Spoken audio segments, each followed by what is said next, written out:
Hello my friends, Stark here, Stark date 2023.11.30. The subject vehicle is a 2018 Kia Soul 1.6 litre. The information presented within this video will be correct for 2014 to 2019 Kia Soul 1.6 litre cars, but I imagine that the 2 litre variant won't be too much different. It's worth mentioning that the starters for the 1.6 litre engine and the 2 litre engine are different. If your Kia Soul has only the words Kia Soul on the rear hatch, then it is probably a base model with the 1.6 litre engine. Step 1. Disconnect the battery. Same procedure in every car. Step 2. Remove the engine's air supply hose and tuck it out of the way. There's a clamp at each end of the hose. Step 3, not strictly necessary, but this will give you a little more working room, and it's an opportunity to check the quality of the air filter. Remove the hood from the air filter assembly. There are 2 snap clamps at the left side of the engine bay, and on the other side of the hood there is a pair of hook-in ends. I have already loosened the clamps and unsurprisingly already removed the air filter. Now is a great time to determine whether the vehicle requires a new air filter. And yes, this car desperately needs a new filter. Step 4. Remove the plastic belly tray or splash guard from under the vehicle. All of the bolts that secure the tray have 10mm heads, and all but one of the bolts are accessed from under the vehicle. The odd man out is a single bolt that is orientated 180 degrees from all of the others, so the bolt head is accessed from within the engine bay, and to accomplish that I used a super long extension. This bolt tightens a type of clamp, and it is the sort of thing that I can see failing over time, so your car may not even have that bolt in place. Step 5. Disconnect the oil pressure sensor. Not strictly necessary, but this step will facilitate better access to the starter. Step 6. Disconnect the starter trigger wire.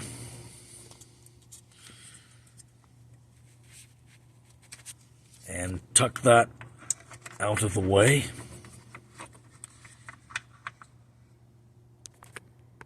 Step 7.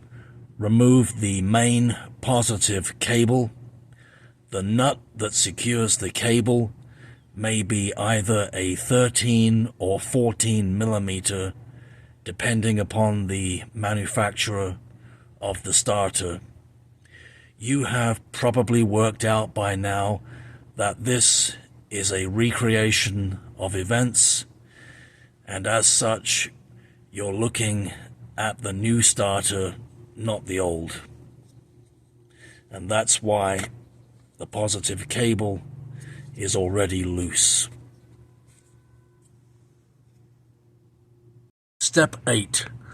Unwind the 2 bolts that secure the starter. you can access the lower bolt with a 14mm wrench. Access the upper bolt from within the engine bay.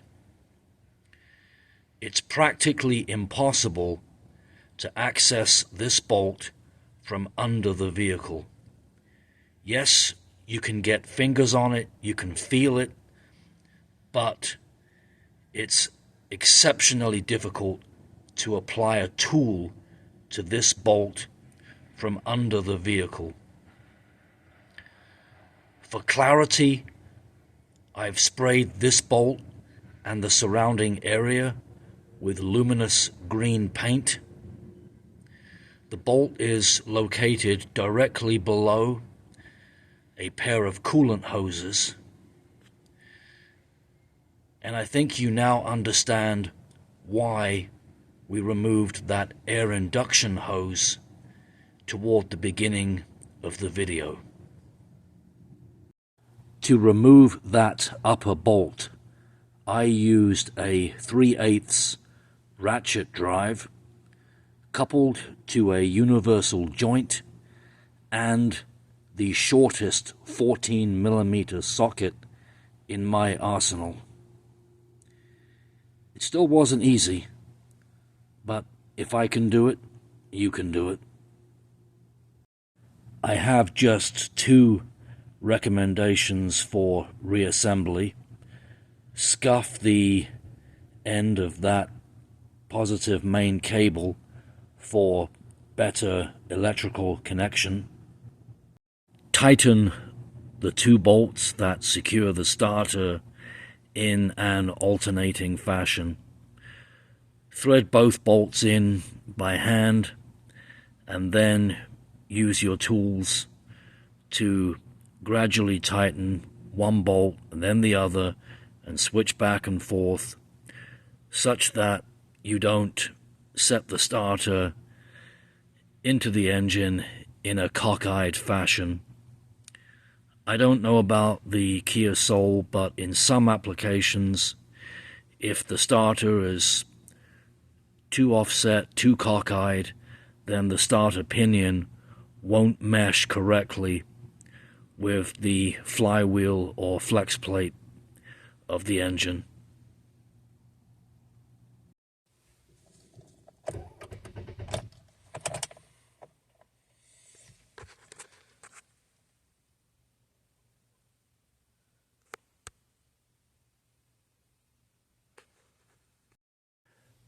I attempted to start the car, but that attempt failed. I now have the battery on charge, so let's try again.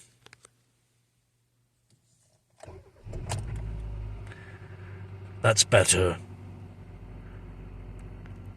One more time, just to be sure.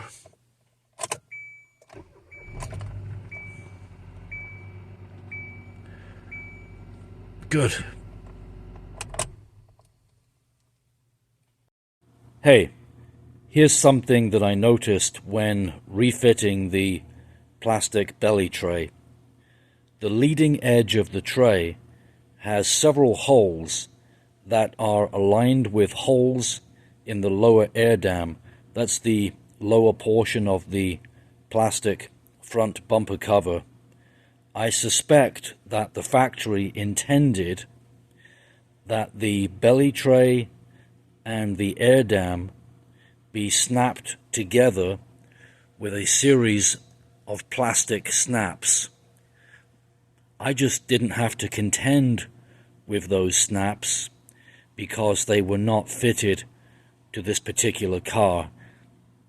No doubt the belly tray has been removed many times before and the plastic snaps were broken and not replaced. Thank you so much for watching, my friends. Take care, and I hope you'll join me on the next video, which concerns my old school Chevrolet Suburban.